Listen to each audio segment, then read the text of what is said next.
Hello everyone, दोस्तों मैं अरुण शर्मा। आप देख रहे हैं 10 सोच। दोस्तों वीडियो में बात करने वाले हैं यूपी के बारे में कि यूपी में देखा जाए तो मोदी सरकार, एनडीए सरकार के चलते, मोदी आंधी के चलते भी अयोध्या सीट बीजेपी ने गंवा दी। इस पे काफी सारा समीकरण है। अगर आप चैनल पहली बार है जुड़ सकते हैं, सारी वीडियो को देखें। दोस्तों बात करते हैं बीजेपी के बारे में, मोदी आंधी के बारे में कि हिंदू कार्ड के सहारे उन्होंने जो इस बार यूपी में हुंकार भरी थी और उन्होंने सभी पार्टी को चैलेंज कर दिया था कि इस बार 400 का आंकड़ा आएगा, सूतड़ा साफ कर देंगे बीएसपी का, कांग्रेस का और इंडिया गठबंधन का। पर हुआ उल्टा।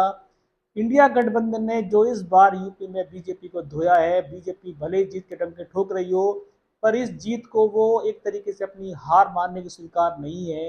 अयोध्या में जहां राम का नामकरण इतनी जोर से लिया जा रहा है, जहां बीजेपी ने झंडे जलाए हैं, जहां बीजेपी के झंडे बांधे जा रहे हैं, पर उसके बावजूद भी अगर बीजेपी अपने ही एरिए में इतनी बुरी तरीके से समाजवादी सीट से हार जाती है, तो ये बीजेपी के लिए सवाल या निशान है। योगी सरकार ने अपनी दाल गल का गलाई दावे ठोकते रहे कि इस बार राम राज्य है, पर राम राज्य में अयोध्या की सीट समाजवादी पार्टी के हाथ लगना ये बीजेपी की करारी हार है। ग्राउंड जीरो पे जिस तरीके से बीजेपी कमजोर हुई है, ये बीजेपी के छक्के छुड़ाने वाली बात है कि अयोध्या के लोगों से जब बात की गई, ग्राउंड जीरो पे रिपोर्ट ली गई, उन्होंने साफ कहा है कि नाजायजों के घर पे बुलडोजर चला दिए गए, अयोध्या के नाम पे बहुत सारा ध्रुवीकरण किया गया, जनता दुखी थी, उसके बावजूद भी राम राज्य के लिए झूठे आश्वासन देते रहे।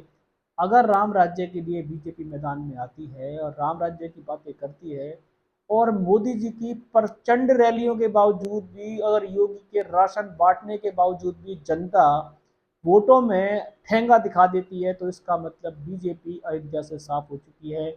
समाजवादी पार्टी के लिए जो मोदी जी ने हुंकार भरी थी कि ये ठगों की पार्टी है, इस बार 400 के आंकड़ों में सबको साफ कर दिया जाएगा। पर मोदी जी अपनी सीट तो बचाने में कामयाब रहे, पर जो पार्टी की गति हुई है, उस पार्टी की दुर्गति को कैसे दूर किया जाएगा, इस पे काफी सारा मंथन है।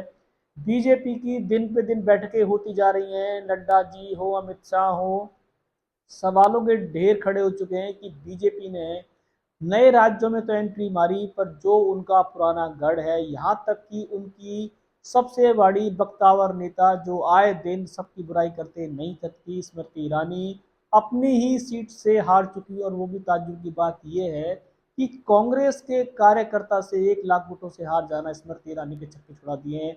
जिस तरीके से राहुल गांधी से उन्होंने ऐतिहासिक जीत की थी, ये ऐतिहासिक हार भी शायद किताबों में लिखी जाएगी कि कांग्रेस के कार्यकर्ता ने स्मृति ईरानी को 1 लाख से ज्यादा वोटों से हरा दिया।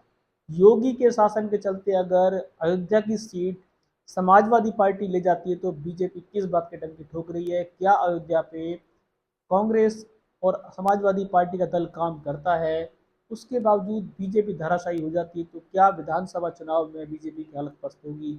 क्या मोदी लहर 2019 और 2024 के बावजूद भी हिंदू कार्ड जो जिस बार का यूज करते थे, लोग थक गए हिंदू कार्ड का यूज करते करते, क्योंकि ग्राउंडिंग जीरो पे जनता को काम नहीं मिला। किसी और प्रदेश में अगर बीजेपी की हालत होती तो शायद कोई ताज्जुब की बात नहीं थी, पर योगी सरकार आए दिन अयोध्या में बैठी होती है, आए दिन अयोध्या के लिए डंके ठोके जाते हैं, पर अयोध्या में ये अपनी सीट को समाजवादी पार्टी के हवाले कर दिया और अपनी विक्ट्री बता रहे हैं। तो उनको ये सोचना पड़ेगा कि अपने गढ़ में हार को अपनी जीत में कैसे बताया जा सकता है। जनता में जुमलों की जितनी भी परिभाषाएं छोड़ी गई थी, जनता उन जुमलों को इस बार पचा गई, और जनता ने योगी सरकार का खूब राशन लिया, पर इस बार उन्होंने अपना वोट नहीं दिया। योगी सरकार की नींदें खुल चुकी हैं और इस बार बीजेपी नड्डा कमान सबसे इस बार बैठकों का दौर शुरू है, और बीजेपी इस बार दूसरों के कंधों पर सरकार बनाने के लिए आश्रय देख रही है। अपने बहुमत को भी बीजेपी नहीं छिपाई, भले ही कांग्रेस पार्टी ने इस बार बढ़त की है, इंडिया गठबंधन ने छक्के छुड़ाए हैं, पर बीजेपी अपने दम पे सरकार बना जाए ऐसा दूर दूर तक नहीं देखा जा रहा। बीजेपी को इस बार ऐसे नेताओं को सहारा लेना पड़ेगा जो दल और बदलू है।